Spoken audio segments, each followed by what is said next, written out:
দেখো বন্ধুরা, এই বিড়ালটাকে না একটু আগেই একটা কুকুরে কামড়েছে। তো এর খুব মানে মারাত্মক অবস্থা। তো আমার খুব কাছের মানুষ দুটোকে দেখেছি, আমার বৌদি আর তার মেয়ে, তারা এসছে, তারা পশু ভালোবাসে, তারা দেখছে যে বিড়ালটাকে কিছু করা যায় কি, কিন্তু কোনো রকমভাবে তাকে তোলা যাচ্ছে না। তো তারা আপ্রাণ চেষ্টা করে যাচ্ছে যে কিভাবে বিড়ালটাকে বাঁচাবে। তো দেখো বিড়ালটা অনেকটাই নেতিয়ে পড়ে আছে, মানে প্রায় মরো মরো অবস্থা, দেহ ঠান্ডা হয়ে যাচ্ছে। তো তখন তারা ভেবে পাচ্ছে না কি করবে কি করবে। তখন বৌদির মাথা থেকে আসে যে একটা বাক্সতে ওকে ওকে এই যে এটা হলো সিনিয়র ডাক্তার আর এটা হচ্ছে জুনিয়র ডাক্তার, এ শিখছে।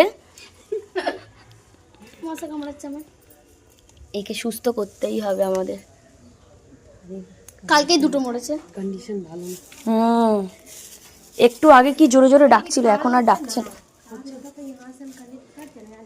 তো বৌদি এনজিও থেকে দাদা